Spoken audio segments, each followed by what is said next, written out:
పిల్లలకి స్కూల్ పాఠశాలైతే పేరెంట్స్‌కి స్కూల్ పేరెంట్స్‌శాల. నమస్తే రమగారు. నమస్తే చే.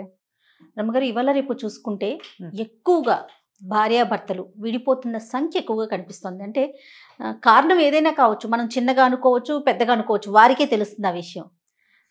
కాపురాలు కూలిపోతున్నాయి ఒక రకంగా చెప్పాలి అంటే. రకరకాల కారణాలు. కానీ ఇదే కంటిన్యూ అవుతూ ఉంటే నెక్స్ట్ జనరేషన్‌కి మనం ఏమి ఇస్తాం? అంటే మన సంస్కృతి, సాంప్రదాయం ఇవి కూడా ఒకసారి ఆలోచించుకోవాలి కదా! అంటే వాటినే పట్టుకొని వేలాడాలి అని కాదు. కానీ మన కల్చర్‌ని మనం ముందుకు తీసుకెళ్ళాలి కదా రమగారు. అంటే పెరుగుదల పిల్లల ఎదుగుదలలో వస్తున్న సమస్యలే ఇవి. బ్యాక్గ్రౌండ్స్ వాళ్ళదో రకం, వీళ్ళదో రకం. వాళ్ళ ఐడియాలజీ వేరు, వీళ్ళ ఐడియాలజీ వేరు. పైగా ఏదైనా తేడా వస్తే డివోర్స్ తీసుకుంటాం అనేది ఒక క్యాజువల్ విషయం అయిపోయింది. అసలు తేడా ఎందుకు రావాలి? ఒకవేళ తేడా ఉన్నా ఒకళ్ళతో ఒకళ్ళు ఎందుకు సర్దుకోకూడదు? ఎందుకు ప్రతి వాళ్ళు సెల్ఫ్కి పెద్ద పీట వేయటం చాలా పెద్ద సమస్య. మగపిల్లలు వాళ్ళ ఐడియాలజీ, వాళ్ళ పార్టీలు, వాళ్ళ ఫ్రెండ్స్, వాళ్ళ అలవాట్లు, వాళ్ళ బిహేవియరు, వాళ్ళు ఏ ఏ పద్ధతిలో ఉండేవాళ్ళు అవి, లేదా ప్రతిదీ అమ్మకి షేర్ చేయటం, తల్లి అడుగుజాడల్లోనే తన జీవితం నడవాలని భావించటం, లేదా స్నేహితులు అడుగుజాడల్లో నడిపించాలని. పెళ్లి చేసుకున్న అమ్మాయికి ఏ ఇంపార్టెన్స్ లేదు, నా ఐడియాలజీ నీకోసం నేనెందుకు సర్దుకోవాలి అనే ధోరణి మగపిల్లలది. ఆడపిల్లలు ఏవో కలలు, ఊహలు, ఉద్దేశాలు తోటి ఉంటారు. అన్నీ తమ అనుకున్నట్టుగానే తమ జీవితంలో వచ్చిన వస్తువు కొన్నా తమ ఇంట్లో తమ ఐడియానే నడవాలని భావించేది ఆడపిల్లలది, అమ్మాయిల ధోరణి. దీంతో పాటుగా ఈ ఉద్యోగాలు, చదువులు, వేరు చోట్ల ఉద్యోగాలు, తర్వాత జీతాల్లో ఎక్కువ హెచ్చు తగ్గులు, పేరెంట్స్ ఇన్వాల్వ్మెంటు, ఫ్రెండ్స్ ఇన్వాల్వ్మెంటు, ప్రతిదీ అందరికీ చెప్పి ఒక ఉద్దేశం, అతను ఏ ఉద్దేశంలో అన్నాడో దాని మీద స్క్రూటినీ చేయటం, ఒకళ్ళనొకళ్ళు క్షమించుకోలేకపోవటం అసలు ప్రధాన కారణం అనిపిస్తూ ఉంటుంది. ఇప్పుడు పెళ్లి చేసుకున్నాము, ఒక బంధంలోకి వెళ్ళాము, దీన్ని నిభాయించాలి, ఒకళ్ళ కోసం సర్దుకోవాలి, కొంచెం మనం తగ్గాలి, వాళ్ళు ఎక్కినప్పుడు మనం తగ్గుదాం, ఇలాంటి ధోరణి బేసిక్ పెళ్లిలోనే ఉండట్ల. పెళ్లి దగ్గర నుంచి మొదలవుతుంది అంటారా? అప్పుడే ఉండటం లేదు. నీకు మాట్లాడేందుకు చాలా అవకాశం ఉంటే కొంతమంది ఒక్కొక్కళ్ళు ఏం చేస్తున్నారంటే, నా దగ్గర కేసులు వస్తున్నాయి కాబట్టి ఈ పాయింట్లు కొన్ని చెప్తున్నాను. నిశ్చితార్థం అయ్యాక ఈ పెళ్లి లోపల వీళ్ళ తాలూకు భిన్నాభిప్రాయాలు బయటపడిపోతాయి. కొన్ని కుటుంబాల్లో ఏమంటారంటే, ఫలానా రోజు పెళ్ళి, ముందు రోజు రాత్రి దాకా టైం తీసుకో, ఆలోచించు, మాట్లాడు, తెలుసుకో, నీకు నచ్చకపోతే పెళ్ళికి ఒక రోజు ముందు నువ్వు చెప్పినా నేను క్యాన్సిల్ చేసేస్తా. పేరెంట్స్ ఇట్లా చెప్తున్నారు, నేను నా చెవులతోటి విన్నా ఈ మాటలు. కానీ పెళ్ళి అయ్యాక దాన్ని నిభాయించాలి అని చెప్తారు పేరెంట్స్. కొంతమంది వీళ్ళు ఆలోచించుకుని మాట్లాడుకుని డ్రాప్ అయిపోయిన వాళ్ళు డ్రాప్ అయిపోతున్నారు, ముందుకెళ్ళిన వాళ్ళు వెళ్తారు. ఇంకొంతమంది ఉంటారు, మొదటి రోజు నుంచి అతను వేరు మనం వేరు అని తెలుస్తూనే ఉంటుంది. పేరెంట్స్ ఫీల్ అవుతారని, డబ్బులు ఖర్చు పెట్టేసామని, కార్లు వేయించేసామని, చూద్దాంలే అని, అందరికి చూద్దాంలే అని, పెళ్ళైతే సర్దుకుంటుందని ఎవరికో చెప్తారు. నా బోటి పెద్దమ్మకి పని పాటలేని వాళ్ళకి, వీళ్ళేమో పెళ్ళయ్యాక అన్నీ సర్దుకుంటాయంటారు. పెళ్ళయ్యాక సర్దుకోవట్లా ఇప్పుడు. ఎందుకంటే ఎవరి కోసమైనా సర్దుకోవటము, ఏదైనా సహించటము అనేది అసలు ఇప్పుడు మన చరిత్రలో లేకుండా పోయింది జయ. అలా ఒకటి ఉంటుందని కూడా తెలియట్లేదు జయ. ఇప్పుడు నేను చెప్తానా ఒక ఇంపార్టెంట్ మ్యాటర్ ఒకటి ఇక్కడ చెప్పాలి. ఏదైనా ఒక వీడియో యూట్యూబ్లోనో ఫేస్బుక్లోనో వచ్చిందనుకో, నీకు నచ్చకపోతే నువ్వు దాన్ని తీసేయచ్చు, మన చేతుల్లో ఉంటుంది. కానీ బ్యాడ్ కామెంట్స్ పెడతారు కొంతమంది, చూసావా, వచ్చావా అంటారు, నువ్వు సోది చెప్తున్నావు, నువ్వు సొల్లి చెప్తున్నావు. నిజంగా అందులో విషయం ఉందా లేదో కూడా తెలీదు. అవతల వాళ్ళు, మిగిలిన వాళ్ళంతా అన్ని మంచి కామెంట్లు ఉంటాయి, వీళ్ళు ఒక్కళ్ళు ఒక నెగిటివ్ కామెంట్ పెడతారు. నువ్వు గమనించు, నేను నా సంగతి చెప్పట్లా, జనరల్గా నేను చూస్తూ ఉంటాను, ఇవి కనపడుతూ ఉంటాయి. ఎందుకు ఈ నెగిటివ్ కామెంట్ పెడతారు వాళ్ళు? ఎందుకు సర్దుకోలేకపోతారు? అందరికీ నచ్చింది, నాకు నచ్చంతనాన్ని నేను చెప్పేయాల్సిందే, నేను అనేయాల్సిందే, ఏమైనా సరే నాలో ఉన్న చేదుని నేను బయట పెట్టాల్సిందే. ఇది మాస్ మనస్తత్వంగా ఉంది ఈ రోజున. జనాలు ఫోన్లో అయినా కావచ్చు, నిజ జీవితంలో అయినా కావచ్చు.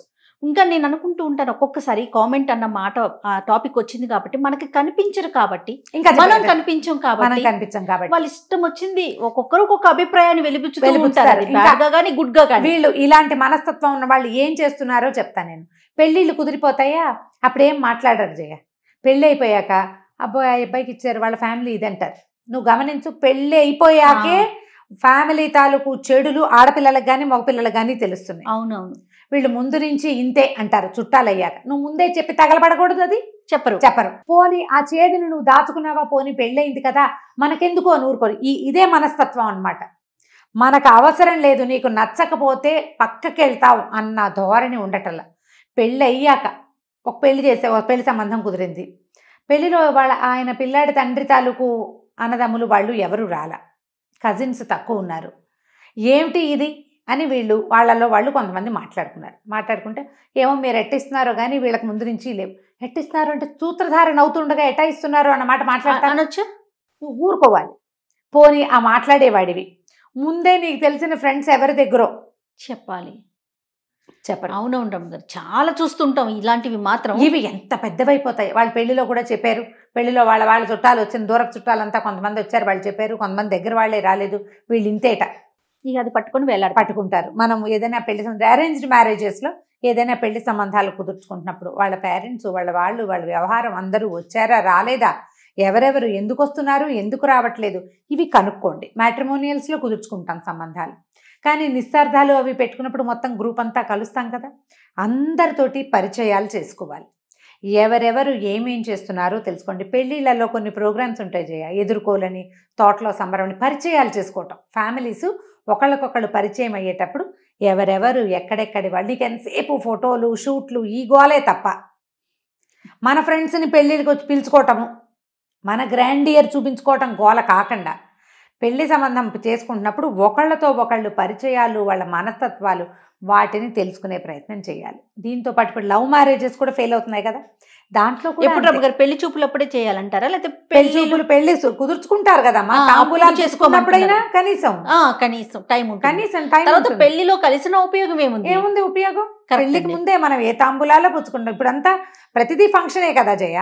కానీ రమ్మగారు మేకప్లకి, మీరు అన్నట్లుగా కాస్ట్యూమ్స్ కి, మన ఆడంబరాలకి చూపిస్తున్న టైం గానీ, ఆ విలువ గానీ, శ్రద్ధ గానీ, వాళ్ళు వస్తున్నారు కదా, వాళ్ళు ఎవరు, వాళ్ళ ఫ్యామిలీస్ ఏంటి, అస్సలు లేదండి. కరెక్ట్ అండి, ఈ పాయింట్ మాత్రం ఆలోచించండి. ఈ రోజున ఆలోచించాలి మనం. రెండోది, లవ్ మ్యారేజెస్ లో ఎంతసేపు అబ్బాయి వాడు చూపించే హంగు, లేదా అమ్మాయి అది చూపించే వ్యవహారం తప్ప వాళ్ళ ఫ్యామిలీ వీళ్ళ ఫ్యామిలీ చేసుకోరు. పెళ్లి చేసుకుంటారు.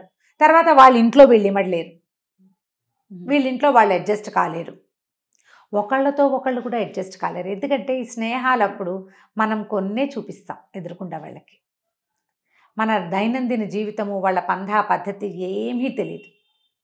ఇంటర్కాస్ట్ మ్యారేజెస్ నా దగ్గరకు వచ్చిన వాటిల్లోనే, ఇప్పుడు కాదు ఇదివరకటి నుంచి నా పరిచయాల్లో కూడా అమ్మాయిలు పెళ్ళిళ్ళు చేసేసుకుంటారా, అత్తారింట్లో ఇమడలేకపోతారు, వాళ్ళని భరించలేరు, పుట్టింటికి వెళ్ళిపోవాలంటే పుట్టింట్లో రానివ్వరు. ఒక రానిచ్చారనుకో ఇక అత్తారింటికి రామే. ఆ అత్తారింట్లో అబ్బాయినే తను ప్రేమించి పెళ్లి చేసుకున్నాను, వాళ్ళింట్లో వాడు ఆ అన్నం తినే పెరిగాడు, వాళ్ళవే సంస్కారాలు, అవే పోలికలు నీ పిల్లలకి వస్తాయి అనేది దృష్టిలో ఉండదు. వాళ్ళ పద్ధతులు బాగోవు. మరి వీడెలా నచ్చాడు నీకు? ఆ పిల్లాడు కుర్రాన్ని చూసే కదా చేసుకుంటువి. 7-10 సంవత్సరాల స్నేహం, ప్రేమ, పెళ్ళి, తర్వాత వాళ్ళ మొహం గిట్టదు, వాళ్ళ పిచ్చి పద్ధతులు. అప్పుడు ఏం చేస్తాం మనం? మన పుట్టింటి పద్ధతులను ఇంప్లిమెంట్ చేస్తాం. ఇవన్నీ బ్యాడ్ ప్రాక్టీస్లే చేయాలి. మనం పోని ప్రేమించి పెళ్లి చేసుకుంటే దిద్దాగా దాని మీద నిలబడలేకపోతాం. అరేంజ్డ్ మ్యారేజ్ ఇన్ని ఆలోచించి చూసి కుదుర్చుకున్న పెళ్లి మీద నిలబడలేకపోతాం. దీంతో పాటు వీళ్ళ పర్సనల్ ప్రాబ్లమ్స్, అబ్బాయికి డిజబిలిటీయో, అమ్మాయికి ఇంకేదైనా వ్యవహారమో, ఈ అమ్మాయికి ఆరోగ్యం లేకపోవటమో, అతనికి ఆరోగ్యం లేకపోవటమో, ఏవైనా మానసిక సమస్యలో, ఒకళ్ళతో ఒకళ్ళు ఎమికబుల్గా సర్దుకోలేకపోవటమో, ఏదైనా గైనిక్ ప్రాబ్లం కావచ్చు, ఏదైనా మెడికల్ ప్రాబ్లం కావచ్చు. వీటితోటి డివోర్స్ అంటే పోనీ అది ఓకే. మీరు ఇవన్నీ చూసుకుని ఒకళ్ళనొకళ్ళు ప్రేమించుకుని 10 ఏళ్ళు 15 ఏళ్ళు కలిసి ఉండి కూడా డివోర్స్ అందరూ లీగల్గా ఏం వెళ్ళటల్లా, వాళ్ళ ఇళ్లలో వాళ్ళు, వీళ్ళ ఇళ్లలో వీళ్ళు ఉండిపోతూ ఉంటారు. దీంతో ఇంకొక సమస్య ఏంటంటే స్నేహాలు, ఆడకి మొగ్గకి కూడా చెడు స్నేహాలు. భర్తలతోటి ఎదురుగుండానే ఉండి వీళ్ళు ఎవరికో మెసేజ్ పెడతారు, వీళ్ళు మాట్లాడుకుంటూ ఉంటారు. భర్తలు చేస్తారు అదే పని, వాళ్ళు చేస్తారు. అన్నిట్లలో చాలామంది సర్దుకుంటారు జయ, ఆడవాళ్ళు సర్దుకుంటారు. 80% ఆడవాళ్ళు పోటాడి తిట్టి ఏడ్చి గొడవ చేసి తర్వాత మళ్ళీ పిల్లల కోసమో అమ్మాల వాళ్ళ కోసమో ఈ మొగుడిని వదలలేని ఒక మనోదౌర్బల్యం ఆ ప్రేమలతోటి అనుకుని వదిలేసి అంతే చచ్చినట్టు ఊరుకుంటారు. మగవాళ్ళు సర్దుకునే వాళ్ళు కూడా పర్సంటేజ్ ఉంది, ఉంటారా రమ్మగారు? ఉన్నారు డెఫినెట్గా. ఆడవాళ్ళల్లో ఉన్న ఇలాంటి పంథ ఏదైనా ఉంటే సర్దుకుంటారు, బయటికి కూడా రాదు, కలిసే ఉంటారు. ఎట్లాగొట్లా ఒక మాదిరిగా కలుపుకుని అట్లా అట్లా బండి నడిపించుకుంటూ ఉంటారు. ఏదో సందర్భాల్లో మాట్లాడుకుని సారీలు చెప్పుకుని కొంచెం సర్దుకుంటారు. ఇవేవి కుదరనివి. వీళ్ళు ఎవరికైనా చెప్తే వాళ్ళు బయట వీళ్ళిద్దరూ కూర్చుని మాట్లాడుకుంటే సరిపోయే విషయాలకి మిగిలిన వాళ్ళంతా మాట్లాడతారు, గుంపునంతా పోగు చేస్తారు. ఇటు ఫ్రెండ్స్, అటు చుట్టాలు, మావయ్యలు, బాబాయిలు, వీళ్ళు. ఇది కాకుండా ఆడామొగల్లో విపరీతమైన సెల్ఫిష్నెస్. నాకు ఒక అలవాటు, నువ్వు వచ్చినా సరే నేను ఇలాగే ఉంటా అంటాం.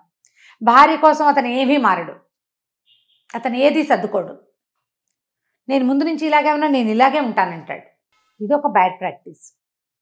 నువ్వు పెళ్లి చేసుకున్నావు, ఒక కొత్త వ్యక్తిని తెచ్చావు, ఒత్తిగా వ్యక్తిగా ఉండిపోదు కదా, అదే నీ జీవితం కాదు.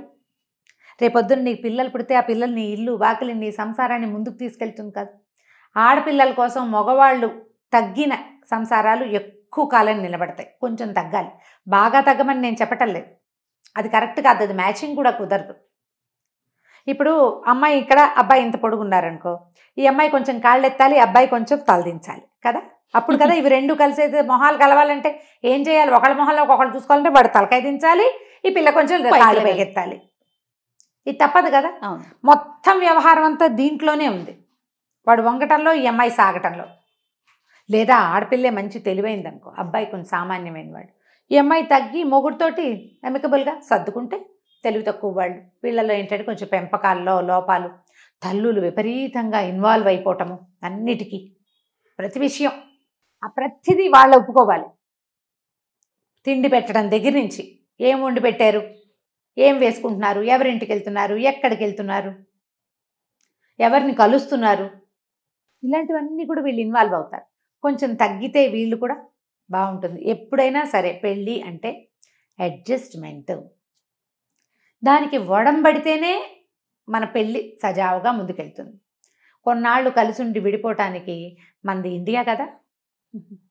పైగా పెళ్ళిళ్ళు అయిపోయి కొంతకాలం కలిసి ఉన్నాక మీ ఇద్దరికీ గుర్తులుగా కొంతమంది సంతానం మిగిలిపోతారా? ఈ పిల్లల భవిష్యత్తుని ఏం చెయ్యాలి? వాళ్ళ కోసం మేము బతుకున్నంతకాలం భరించాలా అమ్మా అని అడుగుతారు. వెంటనే ప్రశ్న అదే, భరించొద్దు, అవతల వాళ్ళతో మాట్లాడండి. ఈ రోజులు మాట్లాడుకునే రోజులు కదా, మాట్లాడుకుని సవరించుకుని సర్దుకుని ఒకళ్ళతో ఒకళ్ళు వాళ్ళంతటి వాళ్ళే కూర్చొని మాట్లాడుకోవాలి. కొంతమంది మాట్లాడిన వాళ్ళు వినరండి అని చెప్తూ ఉంటారు. వినని వాడిని విడిగా పెట్టమని శాస్త్రం, వినకపోతే వదిలేయటమే వాళ్ళని, పోతే పోయాడని, లేదా అమ్మాయే పోతే పోయిందని వదిలిపెట్టేయాలి. ఇప్పుడు ఏమవుతుందంటే తెగేదాకా లాక్కుంటున్నాం, లాగేస్తాం తెంపేస్తాము. ఎన్ని పెళ్ళిళ్ళు చేసుకుంటాం దేనికి వెనుకాడట్లేదండి. ఒక ముడి వేద్దాం, దానికి ప్యాచ్ చేద్దాం, అసలు ఆలోచనే రావట్లేదు. ఎందుకంటే ప్యాచ్ చేసుకుందామని వాళ్ళిద్దరు అనుకోవాలి కదా జయ. మొదట ఇతరులు చెప్పినా కూడా పోన్లే నేనే సర్దుకుంటాను, సరే కొంచెం ఫార్వర్డ్గా ఉన్న ఫ్యామిలీస్లో ఎక్కువ జరుగుతుందని అనిపిస్తుంది రమ్మగారు నాకు. అంటే వెల్ సెటిల్డ్గా ఉంటారు, ఒకరితో ఒకరికి అవసరం లేకపోయి ఉండొచ్చు. అంటే ఫైనాన్షియల్గా నేను అనేది ఆర్థిక ఇబ్బందులు ఇలాంటివి లేని ఫ్యామిలీస్లో విడిపోవటానికి కొంచెం ఎక్కువగా మొగ్గు చూపుతుంటారు అనిపిస్తుందా? అక్కడ కూడా సర్దుకుంటున్న సంసారాలు లేవని మనం అనుకోగలమా? అస్సలు అనుకోవటానికి. అంటే మనం విడిపోతున్న వారి గురించి మాట్లాడుతున్నాం కాబట్టి ఆ టాపిక్ మాట్లాడుతున్నాను. అక్కడ సర్దుకునే వాళ్ళు, ఒకళ్ళనొకళ్ళు భరించి ఊరుకునే వాళ్ళు, ఏదో ఒక బలహీన క్షణంలో వెళ్ళిపోదాం అనిపిస్తుంది జయ. అప్పుడు మిగిలిన వాళ్ళు సపోర్ట్ చేశారనుకో, ఫ్యామిలీ తెగేదాకా వెళ్ళిపోతుంది. ఫ్యామిలీ కొంచెం మధ్యలో మాట్లాడుకుని ట్రై చేస్తే ఏమైనా కొంచెం అవకాశాలు.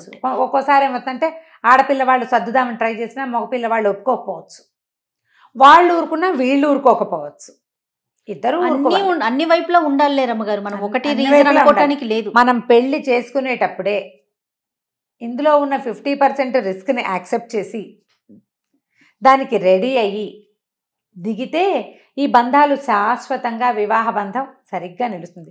నువ్వు మిగిలిన విషయాలుగా ఆలోచించిన దాంట్లో కనీసం 50% టైం అయినా దీనికి పెడితే అప్పుడు సరిగ్గా కుదురుతుంది. మేము ఈ మధ్య ఫోటోషూట్లు అవి చేసిన జంటలు కూడా విడిపోతున్నాయి, కొన్ని అవి వింటున్నాం.